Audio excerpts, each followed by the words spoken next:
Nüüd peatun pikemalt vähekene kaardi lehekülje peal. Vaata kaarti. Siin on näha meie asukoht. Ekraanil puudutades saab siis valida suvalist asukohta ja vaadata ümbruskonda. Pluss-miinus nupud zoomimiseks, kaardi suurendamiseks, kaardi vähendamiseks.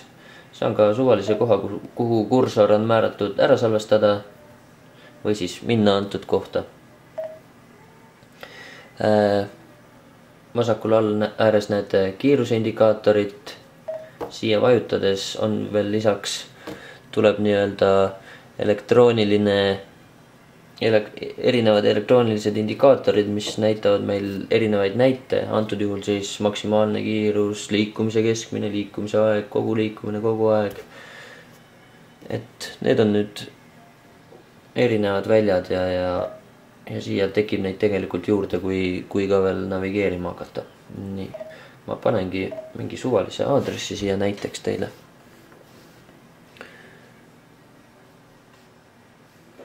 Nii, võtame siit aadress. Nii, otsi linna, võtame näiteks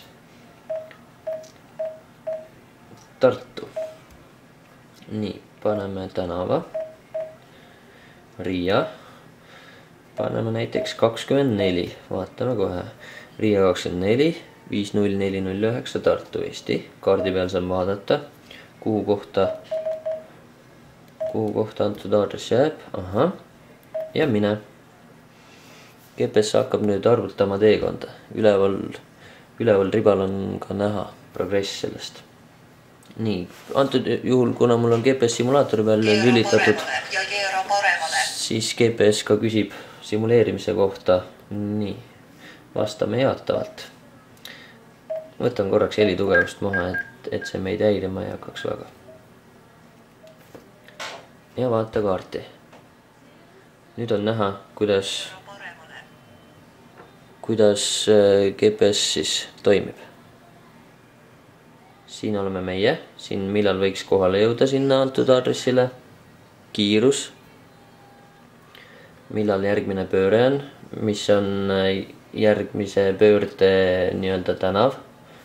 Nii, kui ma nüüd siia kiiruse peale uuesti vajutan, siis ma näen, et sihtkohta on 191 kilomeetrit.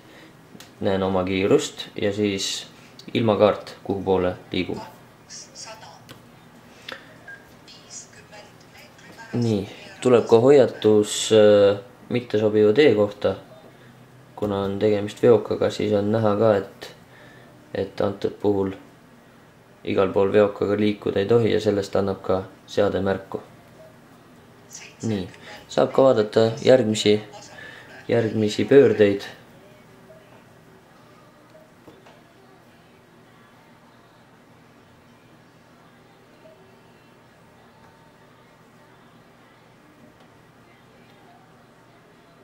Ja nii see seade töötab. Ülevale reale vajutades ja näita kaardil, siis näen kogu teekonda kaardil algusest lõpuni. On ka näidatud vahemaa ja umbes aeg, mis võiks selle teekonna läbimiseks kuluda.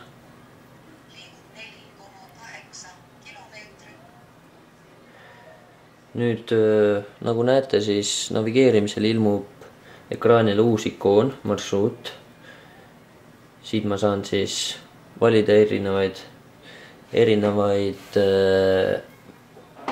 võimalusi, mida oma marsruudiga teha. Kas arvutaks marsruudi ringi, lõpetada navigeerimine, vaadata, mis piiranguid on antud teekonnal. Funktsiooni kuhu alt leian ma siis aadressi, siit tuleb kuni majanumbrini sisse sisestada. Kogu täispikk aadress. Huvipunktide alt leiab siis erinevaid toitlustusasutusi, majutusasutusi, kauplused, tanklad, veokite, hooldusega tegelevad ettevõtted, pangaautomaadid, lennujaamad, bussijaamad, mis veel, sadamad, erinevad huviväärsused, kinod, klubid, haiglad, autoteenindused, kõik sellised asjad. lisaks saan veel oma lemmikute alla ära salvestada noh, erinevad sihtkohad, mis on võib-olla vähe tihedamalt käidavad.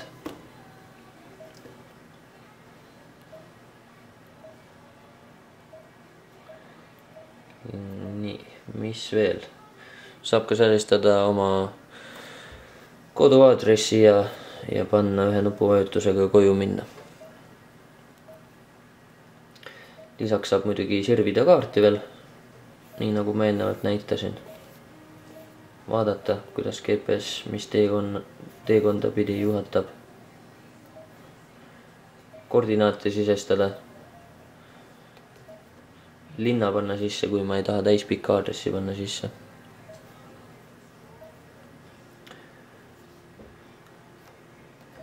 Helitugevust muidugi saab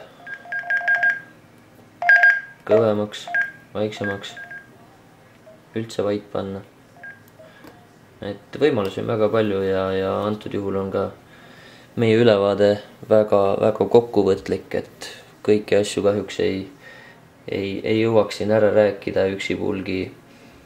Et kellel on huvi seadme vastu, siis leiab meid internetist www.garmin.ee. Loomulikult saab tulla meie poodi Regatipõest 1, vaadata seadet, oma käega katsuda, uurida. Ja näeme juba järgmises ülevaates.